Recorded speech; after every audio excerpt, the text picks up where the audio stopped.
الحمد لله وكفى وسلام على عباده الذين اصطفى اما بعد۔ سلیمان بن عبد الملک یہ امیر المؤمنین تھے۔ سن 98 ہجری میں حج کے بعد مدینہ طیبہ نبی کریم صلی اللہ علیہ وسلم کی قبر شریف کی زیارت کی غرض سے حاضر ہوئے، اور بڑے بڑے علماء خواص ان کے ساتھ تھے۔ مدینے کے تمام لوگ ان کی زیارت کے لیے آئے۔ پھر انہوں نے اپنے ساتھیوں سے پوچھا کہ کیا یہاں پر کوئی ایسے شخص ہیں جنہوں نے رسول اللہ صلی اللہ علیہ وسلم کے کسی صحابی کی صحبت اٹھائی ہو؟ تو ان سے عرض کی کہ جی ہاں، ابو حازم رحمۃ اللہ علیہ تابعی موجود ہیں کہ جنہوں نے نبی کریم صلی اللہ علیہ وسلم کے صحابہ سے کی صحبت بھی اٹھائی، ان سے علم بھی حاصل کیا، اور اگر آپ ان کو پیغام بھیجیں تو وہ تشریف لے آئیں گے۔ تو ان کی طرف جب پیغام بھیجا گیا تو وہ تشریف لائے، اور جب دیکھا کہ سلیمان نے ان سے پوچھا کہ اے ابو حازم، یہ کیسی جفا ہے؟ آپ کے بارے میں یہ کہا جاتا ہے کہ نبی کریم صلی اللہ علیہ وسلم کے صحابہ کی زیارت بھی آپ نے کی، آپ کی فضیلت بھی لوگ بیان کر رہے ہیں۔ تو ابو حازم رحمۃ اللہ علیہ نے پوچھا کہ میری طرف سے آپ کو کیا جفا پہنچی ہے؟ تو امیر المومنین خلیفۃ المسلمین نے کہا کہ سب لوگ میرے پاس میری زیارت ملاقات کے لیے آ رہے ہیں، مدینہ منورہ کے فقہاء، علماء اور نیک لوگ، لیکن آپ نے تشریف لائے۔ تو ابو حازم نے جواب میں فرمایا کہ مجھے آپ سے آشنائی نہیں ہے، اور نہ ہی مجھے آپ سے کوئی کام ہے، تو میں کیسے آپ کے پاس آتا؟ پھر سلیمان نیک آدمی تھے، انہوں نے کہا کہ شیخ نے سچ کہا ہے۔ پھر ابو حازم سے سوال کیا خلیفۃ المسلمین نے، ما لنا نکرہ الموت، کہ ابو حازم یہ بتائیے کہ ہم موت کو کیوں ناپسند کرتے ہیں؟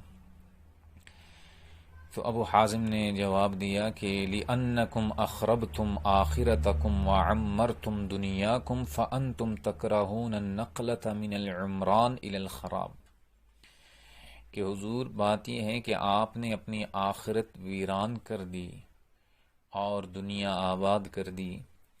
آبادی سے ویرانے کی طرف جانے کا کسی کو دل نہیں کرتا۔ سلیمان نے کہا آپ نے سچ کہا۔ تو پھر دوسرا سوال کیا کہ آخرت میں کیسے اللہ کی بارگاہ میں پیشی ہوگی اور کیا معاملات ہوں گے؟ تو سلیمان کے جواب میں ابو حازم رحمۃ اللہ علیہ نے فرمایا کہ جو نیک ہوگا، اما المحسن، وہ آخرت میں اپنے رب کی بارگاہ میں ایسے پیش ہوگا جیسے کسی گھر کا کوئی محبوب شخص بہت طویل سفر کے بعد گھر واپس لوٹے اور گھر والوں کی خوشی کا منظر دیدنی ہوتا ہے، اور بہرحال جو گناہگار ہوگا وہ ایسے پیش ہوگا اللہ کے حضور کہ جیسے کوئی غلام کسی کا بھاگ جائے، پھر اس کو باندھ کے پکڑ کے مالک کے سامنے پیش کیا جائے۔ تو سلیمان نے یہ سن کے اتنا روئے کہ ان کے آنسو بہنے لگے اور سب لوگ رونے لگے۔ پھر کہا کہ اے ابو حازم، ہمارے بارے میں ہمارا کیا حال ہوگا؟ تو ابو حازم نے فرمایا کہ اپنے آپ کو قرآن پہ پیش کرو تو قرآن آپ کو جواب دے دے گا۔ تو سلیمان نے کہا کہ کہاں قرآن کی کس جگہ پر یعنی یہ اپنے حال کی پہچان ہوگی؟